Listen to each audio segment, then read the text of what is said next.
రోడ్లపై ధాన్యం ఆరబెట్టడం వల్ల తరచూ ప్రమాదాలు జరుగుతున్నాయని, ప్రమాదాలు జరిగిన ప్రదేశంలో ఎవరివైతే ధాన్యం ఉంటుందో వారిపై కేసులు నమోదు చేయడం జరుగుతుందని, సైబర్ నేరాలపై ప్రజలు అప్రమత్తంగా ఉండాలని ఎస్ఐ నారాయణ గౌడ్ తెలిపారు.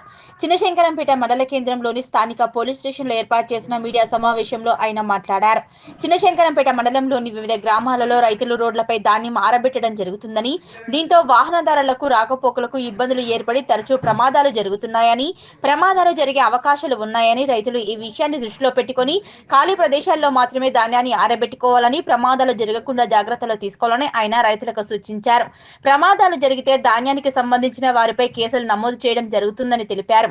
అదేవిధంగా ప్రజలు సైబర్ నేరాల పట్ల అప్రమత్తంగా ఉండాలని, సైబర్ నేరాలపై అవగాహన కలిగి ఉండాలని, ఎవరైనా ఫోన్లు చేసి లాటరీలు వచ్చాయని మభ్యపెట్టి కాల్స్ చేయడం జరుగుతుందని, అదేవిధంగా కొందరు భయభ్రాంతులకు గురి చేసి మీ పేరు డ్రగ్ పార్సిల్లో మీ ఆధార్ కార్డు నంబర్ ఉందని భయానికి గురి చేసి పెద్ద మొత్తంలో డబ్బులు గుంజే ప్రయత్నం చేస్తున్నారని, ఎవరికి ఎలాంటి బెదిరింపు కాల్స్ వచ్చినా ఎవరైనా పోలీసులకు చెప్పమని చెప్పి వీడియో కాల్ చేసినా కూడా వెంటనే తమకు ఫిర్యాదు చేయాలని ఆయన తెలిపారు. ఏ పోలీస్ అధికారి కూడా డ్రగ్స్ పేరుతో ఫోన్ చేసి బెదిరింపులకు గురి చేయడం జరగదని, లాటరీ పేరు చెప్పి ముందు కొంత డబ్బును తమ ఖాతాలో జమ చేయాలని చెప్పి మభ్యపెట్టడం జరుగుతుందని, ఎవరూ కూడా అలాంటి దురాశకు వెళ్లకూడదని తెలిపారు.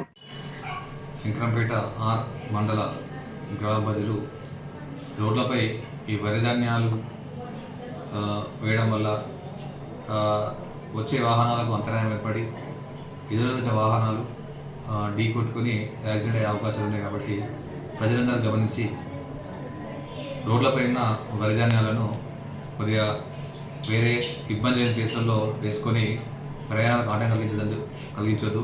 దయచేసి అందరూ ఆ ధాన్యాలను తీసేయగలరు. అదేవిధంగా ఏదైనా యాక్సిడెంట్ జరిగితే అట్టి వారిపై కేసులు నమోదు చేయాల్సి వస్తుంది. అదేవిధంగా మండలంలోని ప్రజలు తెలియజేసేది ఏంటంటే, ఈ మధ్యన సైబర్ నేరగాళ్ళు ప్రతి ఒక్కరికి ఫోన్ చేసి లాటరీలు వస్తున్నాయి అని, లేదా వేరే వేరే ఆశలు చూపి, లేదా మరికొంతమంది భయపెట్టి మీకు డ్రగ్ పార్సిల్లో మీ అడ్రస్ ఉంది, మీ ఆధార్ కార్డు నంబర్ ఉందని చెప్పి భయభ్రాంతులకు గురి చేసి పెద్ద మొత్తంలో డబ్బులు గుంజే ప్రయత్నం చేస్తున్నారు. కాబట్టి ఎవరికి ఎటువంటి బెదిరింపు కాల్ వచ్చినా, పోలీసులు అని చెప్పి వీడియో కాల్ చేసినా కూడా ఇమ్మీడియట్గా నా నంబర్కి ఫోన్ చేయగలరు. లేదా దగ్గర ఉన్న వాళ్ళైతే పోలీసుని సంప్రదించగలరు. ఏ పోలీస్ అధికారి మీకు డ్రగ్స్ విషయంలో కానీ ఏ విషయంలో కానీ ఫోన్ చేసి బెదిరించే అవకాశం లేదు.